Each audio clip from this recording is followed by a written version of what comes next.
আল্লাহ গুনাহ মাফ করুক। এমনটাই যদি এই গ্রামে কেউ মারা গিয়েছে, সে খারাপ ছিল জানি, সে পাপী ছিল জানি, সে নাজায়েজ কাজ করত তাও জানি, কিন্তু আপনি বলুন যদি এরকম একটা ব্যক্তির কবরে সাপ ওঠে, এই গ্রামের মানুষ কি সুস্থ থাকতে পারবে? কথা বলেন, গ্রামে একটা আতঙ্কিত হবেন না? আর আব্দুল্লাহ ইবনে আব্বাসের আমলের ঘটনা বলছি, রাসূলের সাহাবা, জি, যে সাহাবাদের সম্পর্কে নবী বলেছেন as-সাহাবী কান-নুজুম, আমার এক একটা সাহাবা হলো আকাশের নক্ষত্ররা জিন্নায়। জোরে বলেন সুবহানাল্লাহ। জি, কোন মতেই সাপ ওঠা বন্ধ হয় না। আল্লাহ নবী বলেছেন কাফের যারা হবে, বেঈমান যারা হবে, ওদের কবরে 99টা সাপ দেওয়া হবে। 99টা। আব্বাজান ইমানদারেরা, ও সোনা মানিকেরা, নওজোয়ানেরা, তরুণেরা, ওগো আমার যুবক বন্ধুরা, ও মা বোনেরা, গভীর ভাবে আলোচনা বোঝে। আল্লাহ নবী সাহাবারা, আল্লাহ নবী সাহাবারা বলে এরা আবার কবর খোঁড়ে, আবার কবরে সাপ দেখা দেয়, আবার কবর খোঁড়ে, আবার কবরে সাপ দেখা দেয়, আবার কবর খোঁড়ে। যত কবর খুঁড়ে, কবর খুঁড়তে খুঁড়তে খুঁড়তে খুঁড়তে বেশ কয়েকটা কবর খুঁড়ে ফেললো, কোনো মতেই সাপ ওঠা বন্ধ হয় না। ও ছেলেরা, বাচ্চারা, মুরব্বিয়ানেরা, ও নওজোয়ানেরা, যুবকেরা, উলামাকে বুঝবেন না। এখন আমি আপনাদেরকে জিজ্ঞাসা করি, এই যে সাপ, একই সাপ যত কবরে ওঠে, আসলে ওটা সাপ না অন্য কিছু? ওই যে সাপটা উঠছে, আসলে ওটা সাপ না অন্য কিছু? বাবা একটু কথা বলেন, হ্যাঁ একটু কথা বলবেন? একটুখানি আমি আপনাদেরকে বুঝিয়ে দেবো, একটু বুঝিয়ে দেবো, শোনেন। আজ একটু মোটামুটি চলবে না সকাল সকাল দোয়া হবে? সবাই বলেন, হ্যাঁ চলবে তো? কটা বন্ধ চলবে? যদি আমি বেশি সময় যদি বলতে হয়, তাহলে আগে থেকে আমার ওয়াজ সেটিং করতে হবে, কথা বলেন। আর যদি বলেন না হুজুর অল্প সময় হবে, তাহলে অল্পর ভিতর ফিনিশিং দিতে হবে। হ্যাঁ, আমাদের ওয়াজ হবে 1টা পর্যন্ত, রাজি তো? 1টা দুয়াদানি করতে, কিয়াম টিয়াম করতে মোটামুটি 1টা হয়ে যাবে, অসুবিধা নেই তো? আর তাকবীর দাও, নারে তাকবীর, একটু গলা ছেড়ে দাও, নারে তাকবীর। ওরে বাবা, এটা পার্টির মিটিং না, এটা আল্লাহর মিটিং। এর তাকবীর দাও, নারে তাকবীর, বাপ বাটা মিলে নারে তাকবীর, নারে তাকবীর। সিলসিলায়ে ফুরফুরা শরীফ, সিলসিলায়ে ফুরফুরা শরীফ, ওলামায়ে কেরামগণ, ওলামায়ে কেরামগণ, মহতী ইসলামী ধর্ম সভা, আল কোরআনের আলো, আল হাদিসের আলো, নারে তাকবীর, নারে তাকবীর। একবার দরুদ শরীফ, আল্লাহুম্মা।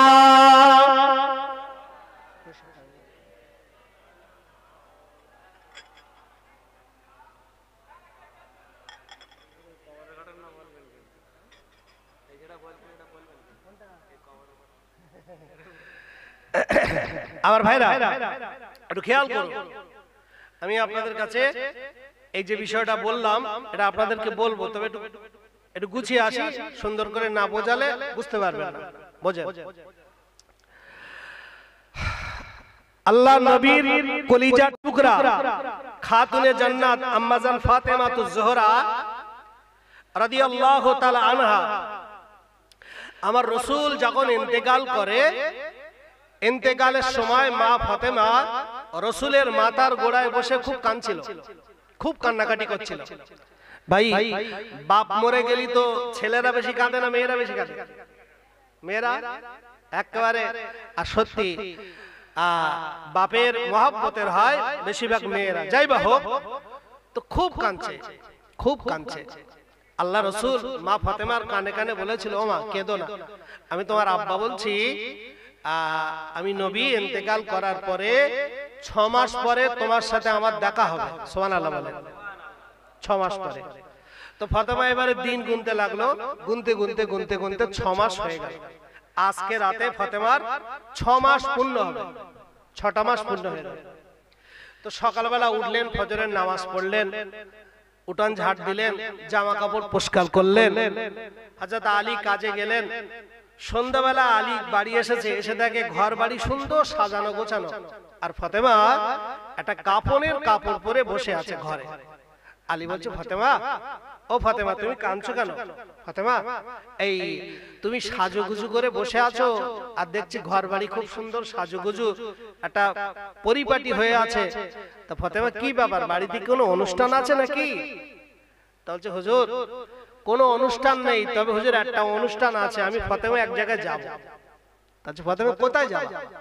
তাহলে আমি যাব আমার আব্বাজানের কাছে। জোরে বলেন সুবহানাল্লাহ। আচ্ছা তাহলে মনটা খারাপ হয়ে গেল। এই ফাতেমা তোমার সাথে কি আজরাইলের দেখা সাক্ষাৎ হয়েছে? তাহলে না হুজুর আমার আজরাইলের সাথে দেখা হয়নি, তবে আমার আব্বা আমার ইন্তেকালের সময় কানে কানে বলেছিল যে ফাতেমা 6 মাস পরে তোমার সাথে আমার দেখা হবে। হুজুর আমার আজরাইলের সাথে দেখা হয়নি, তবে আমার বিশ্বাস আমার আব্বা যেটা বলেছে সত্য বলেছে, আজকে 6 মাস পূর্ণ হবে, আজকে আমি ফাতেমা দুনিয়া থেকে বিদায় নেব। তালির মনটা খারাপ। আচ্ছা তালি আপনার মনটা খুব খারাপ। মাগরিবের আজান দিয়েছে, বলছে যান হুজুর নামাজ পড়ে আসেন। নামাজ পড়ে আসলেন। মা ফাতেমা বলছে হুজুর মন খারাপ করছেন? মন খারাপ করেন না হুজুর, আপনি কি আল্লাহর কোরআন জানেন না? কুল্লু নাফসিন যায়িকাতুল মাউত, প্রত্যেককে মানুষকে মরতে হবে। হুজুর আমার আব্বা গেছে, আমিও যাব, একদিন আসবে আপনিও চলে যাবেন, আমাদের সন্তানেরাও চলে যাবে, সবাই আমরা মরে যাব। হুজুর আজার কাল, তো হুজুর সবাইকে তো যেতে হবে, আপনি কাঁদছেন কেন? আল্লাহ নবী জামাতা হযরত আলী রাদিয়াল্লাহু তাআলা আনহা রাদিয়াল্লাহু তাআলা আনহু ওই সময় ফাতেমাকে বলেছিল, ফাতেমা ও নবী নন্দিনী ফাতেমা তুমি আমার কি কথা শোনালে ফাতেমা? ও ফাতেমা আমি আলী বলো একা হয়ে যাব, আমি আলী বলো দুর্বল হয়ে যাব, ফাতেমা তুমি ছাড়া আমার জীবনে আমি কি করে চলবো ফাতেমা? ও ফাতেমা কি কথা তুমি আমাকে শোনালে? আম্মা জান ফাতেমা তুজহরা রাদিয়াল্লাহু তাআলা আনহা ওই সময় নিজের স্বামীকে বললেন, হুজুর হুজুর আপনি আমার পাশে একটু বসুন, হুজুর আপনি আমার পাশে একটু বসুন, আমি ফাতেমা জনমের মতো শেষ গল্প একটু করে নেই। হুজুর আর গল্প হবে না, আর আমাদের গল্প হবে না। হুজুর আল্লাহ যদি গল্প করায় কিয়ামতের ময়দানে আল্লাহর জান্নাতে গিয়ে গল্প হবে। হুজুর আপনি আমার পাশে একটু বসুন, হুজুর আপনি আমার পাশে একটু বসুন। আল্লাহ নবী জামাতা আলী ফাতেমার সম্মুখে বসলেন। ফাতেমা বলতে লাগলে, হুজুর ও স্বামী হুজুর মন খারাপ করেন না, হুজুর মনে দুঃখ নেন না, মনে ব্যথা নেন না। হুজুর আমি ফাতেমা জীবনে আপনার কাছে আমি জীবনে কোনোদিন কোনো দাবি করি না, আপনার কাছে আমি কোনো কিছু চাইনি। হুজুর আমি আপনার কাছে কোনো কিছু দাবি করি না। হুজুর আজকের আমি ফাতেমা আমি ইন্তেকাল করব, আমি বিদায় নেব, আমি চলে যাব। ও আল্লাহ নবী জামাতা ও আমার প্রাণ প্রিয় স্বামী ওই ইমাম হাসান হোসেনের আব্বা আমি ফাতেমা আমি আপনার কাছে আজকের দিনে কিছু চাইবো, হুজুর আপনি কি আমাকে দেবেন? আল্লাহ নবী জামাতা ফাতেমার কথা শুনে চোখ দিয়ে টপ টপ টপ টপ করে পানি পড়তে লাগলো, পানি পড়তে লাগলো। ফাতেমা ও নবী নন্দিনী ফাতেমা তুমি আমার কাছে কি চাইবে? ফাতেমা ফাতেমা আমি কি দেব? ফাতেমা আমি গরিব, দিন না দিন খাওয়া, তুমি জানো আমার সংসারের খবর। ও ফাতেমা আমি তো কিছু দিতে পারবো না, আমার কাছে কিছু চেয়ে তুমি আমাকে লজ্জায় ফেলো না ফাতেমা, আমাকে তুমি ছোট করো না ফাতেমা। আম্মা জান ফাতেমা তুজহরা ওই সময় নিজের স্বামীকে বলল, হুজুর হুজুর চিন্তা করবেন না, মন খারাপ করবেন না, হুজুর আমার দাবি কোনো কিছু না, টাকা পয়সা সোনা দানা কোনা হিরে জহরাত মণি মুক্ত বিরিয়ানি হালুয়া পোড়ানো রাজভোগ রসগোল্লা পান্তুয়া ওসব আমার কিছু দাবি না। আল্লাহ নবী জামাতা আমি আলী আপনার কাছে আমি দুটো দাবি করব হুজুর। এই দাবিগুলো হলো, এক নম্বর দাবি হলো হুজুর আমি ফাতেমা আমি আপনার স্ত্রী, আপনি হলেন আমার স্বামী, আমি আপনার স্ত্রী, আপনি হলেন আমার স্বামী। আল্লাহ নবী জামাতা হুজুর আমি ফাতেমা আমার এক নম্বর দাবি হলো আমি ফাতেমা আমাকে একটু আল্লাহর রাস্তায় মাফ করে দাও। স্বামীর কাছে কি চাচ্ছে বাবা? কথা বলেন। মাপ চাচ্ছে। ও বাবা ফাতেমা কার বেটি? আমার আপনার বেটি। ফাতেমার বাপ কি নদ শুধু মদ? কথা বলেন। ফাতেমার বাপ কি আমার গা ঘরের বাপে গা মতো? কথা বলেন। ফাতেমা হলো কার বাপ? ফাতেমার বাপ কেডা? ফাতেমার বাপ আল্লাহর নবী, দিন দুনিয়ার বাদশা যে রাসূলুল্লাহ এমন একজন নবী, আমার নবী যদি না হতো আল্লাহ আসমান জাহান লৌহ কুরুস জান্নাত জাহান্নাম কাবা বাইতুল্লাহ কাউকে আল্লাহ সৃষ্টি করতেন না। সেই নবী নন্দিনী ফাতেমা তু জোহরা নবীর বেটি। ভাই ঈমানের গাছ যদি হয় নবী, আর সেই গাছের ডালপালা তো ফাতেমা, সেই গাছের শাখা পোশাকা ফাতেমা। তাহলে ঈমানের দিক থেকে ভালো করে বোঝেন, ঈমানের দিক থেকে পাওয়ারফুল কেডা? ফাতেমা না আলী? কে? ফাতেমা। ঈমানের দিক থেকে, স্বামী স্ত্রীর মর্যাদার দিক থেকে না, ঈমানের দিক থেকে পাওয়ারফুল আম্মা জান ফাতেমা তু জোহরা।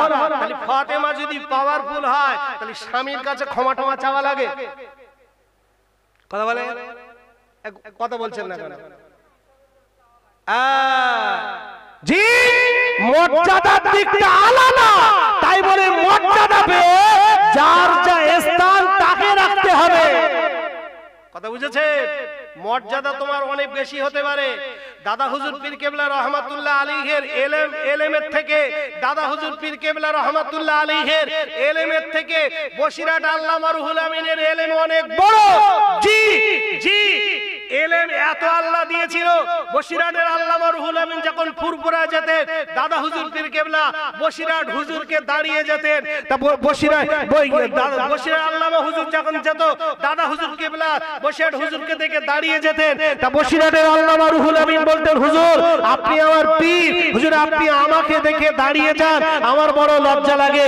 দাদা হুজুর বলেছিল, বাবা রুহুল আমিন আমি তোমাকে দেখে দাঁড়াই না, আমি দাঁড়াই তোমার ভিতরে যে এলেম আছে ওই এলেমের সম্মানে আমি দাঁড়িয়ে যাই। জোরে বলে, জোরে বলে।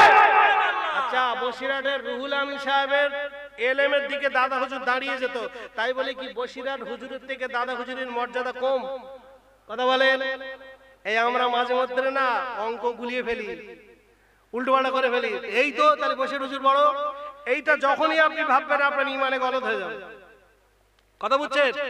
এই জন্য মর্যাদার দিক দিয়ে যার যার সেখানে, কিন্তু তার প্রত্যেকের এক একটা জি তার নিজস্ব একটা এলেমের মাপকাঠি আছে, দরজা আছে, সেটা তার জায়গায়, কিন্তু মর্যাদার দিক থেকে তাকে মানতেই হবে।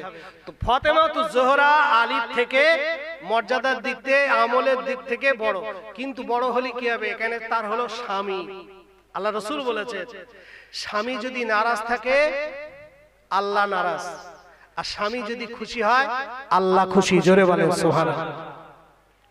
আম্মা জান ফাতেমা তু জোহরা রাদিয়াল্লাহু তাআলা আনহা স্বামীকে বলতে লাগলো, হুজুর হুজুর আপনি আমার স্বামী, আমি আপনার স্ত্রী, হুজুর আপনি আমাকে maaf করে দেন, হুজুর আপনি আমাকে ক্ষমা করে দেন। ও ছেলেরা, বাচ্চারা, মুরব্বিয়ানেরা, ও নওজওয়ানেরা, তরুণেরা, যুবকেরা, আব্বা জান গভীরভাবে আলোচনা বলেন। আল্লাহ নবী জামাতা হযরত আলী রাদিয়াল্লাহু তাআলা আনহু ওই সময় ফাতেমাকে বলেছিল, ও নবী নন্দিনী ফাতেমা, ও ফাতেমা, না না তুমি আমার কাছে মাপ চেও না।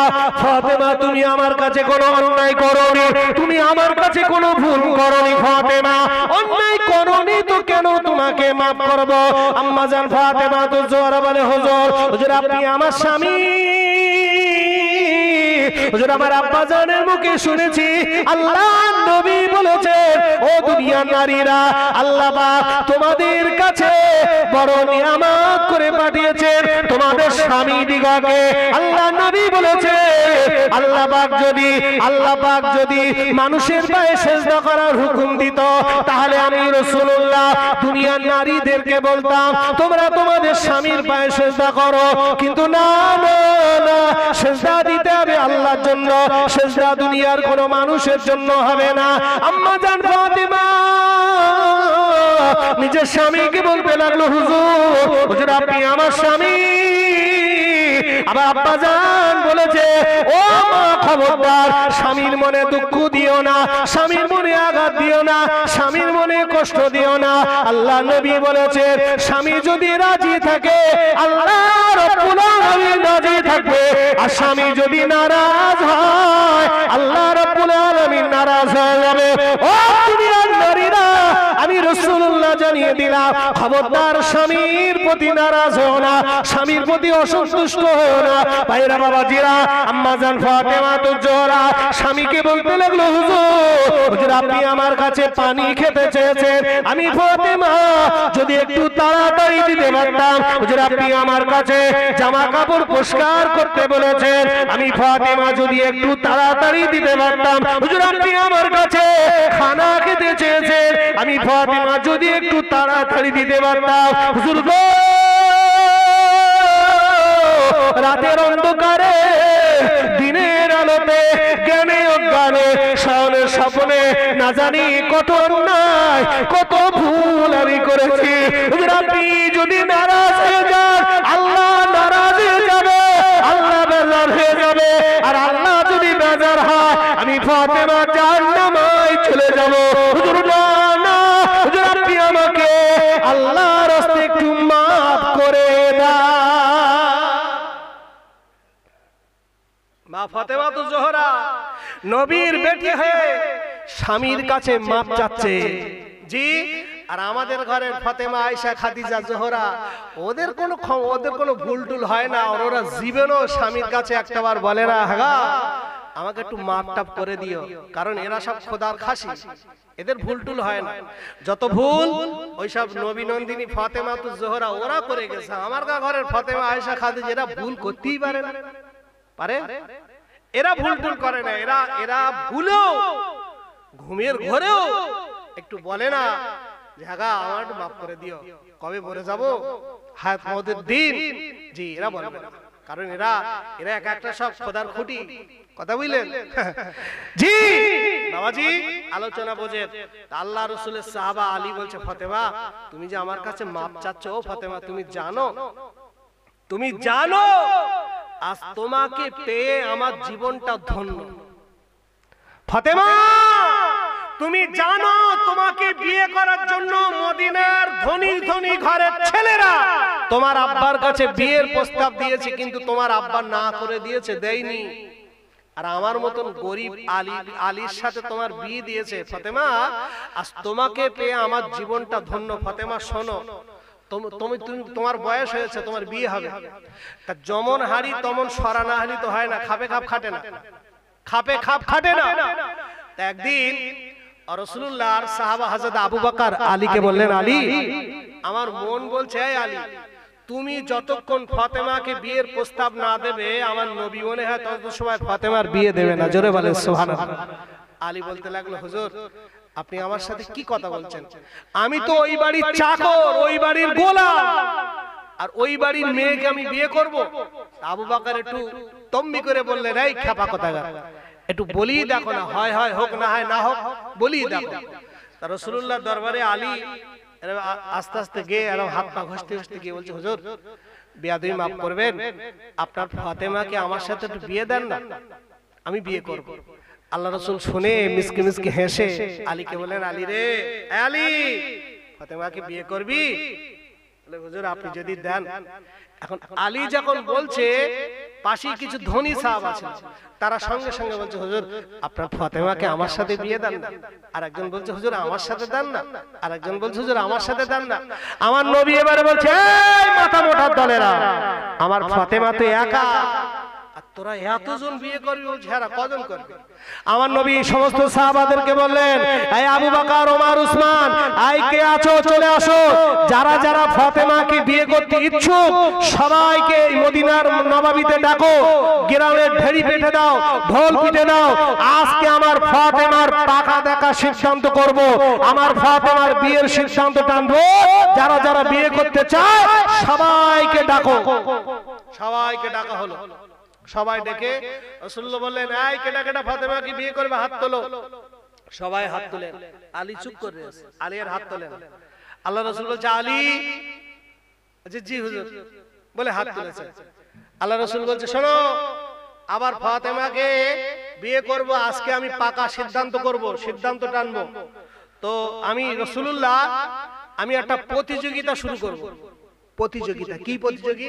শোনেন বাবা, প্রতিযোগী না, যে ব্যক্তি এক পারা কোরআন শরীফ যার আগে খতম হবে, আমার ফাতেমাকে আমি তার সাথে বিয়ে দেব। সুবহানাল্লাহ বলেন, সুবহানাল্লাহ জোরে হবে না? হ্যাঁ, এটা নবীর মেম্বার। কার মেম্বার? এটা নবীর মেম্বার, আর নবীর ঘরের আলোচনা হচ্ছে। অসুবিধা হচ্ছে? কথা বলেন। হ্যাঁ, শোনেন। তো বললেন ঠিক আছে, এবার কোরআন পড়া শুরু করেছে। আউযুবিল্লাহ, বিসমিল্লাহ, আলহামদুলিল্লাহ শুরু করেছে। মিনিট তিনেক পরে হযরত আলী উঠে দাঁড়িয়ে বলছে, সাদ্দাকতা ইয়া রাসূলুল্লাহ, হুজুর আমি আলী আমার এক খতম হয়ে গেছে। সুবহানাল্লাহ।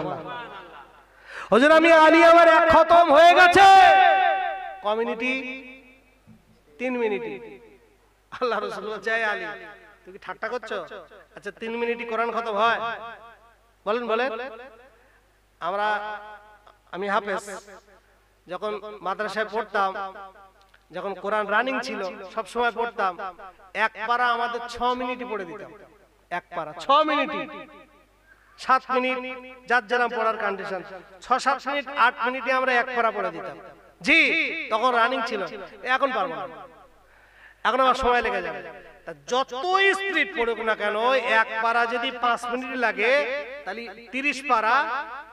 30 পারা পড়তে গেলে মোটামুটি একটা সময় লাগবে। আর আলী বলছে আমার 3 মিনিটই খতম হয়ে গেছে। এখন সাহাবারা সব চুপচাপ, আলী কিরম চিটিং বাদিয়েছিস, 3 মিনিটে আবার কোরআন খতম হয়? তা আলী চুপ করে আছে। আমার নবী বলছে, আলী কি ব্যাপার? বলছে, হুজুর হ্যাঁ আমার এক খতম হয়ে গেছে। নবী বললেন, কি করে হলো? আল্লাহ নবী জামাতা আলী তখন বলতে লাগলো, ইয়া রাসূলুল্লাহ, ইয়া হাবিবাল্লাহ, হুজুর আপনি তো বলেছেন যে ব্যক্তি সূরা ইখলাস একবার পড়বে 10 পারা কোরআন খতমের সওয়াব হয়ে যাবে। যে ব্যক্তি সূরা ইখলাস 2 বার পড়বে 20 পারা কোরআন খতমের সওয়াব হয়ে যাবে। যে ব্যক্তি সূরা ইখলাস 3 বার পড়বে 30 পারা কোরআন খতমের সওয়াব হয়ে যাবে। ইয়া রাসূলুল্লাহ, আপনি তো বলেননি সূরা ফাতিহা থেকে নাস পর্যন্ত পড়তে হবে, আপনি শুধু এটা বলেছেন এক খতম। ইয়া রাসূলুল্লাহ, হুজুর আমি আলী বুঝতে পেরেছি 3 বার সূরা ইখলাস পড়েছি, আমার এক খতম হয়ে গেছে। আর একবার করে বলেন সুবহানাল্লাহ। আল্লাহ নবী ওই সময় আলীকে বলতে লাগলো, বাবা আলী, এই জন্য আমি নবী তোমার নামের আগে লাকাব দিয়েছি, আনা মদিনাতুল ইলমি ওয়ালিউ বাবুহা। আমি নবী হলাম জ্ঞানের শহর, আর ওই শহরের দরজা হলো আলী।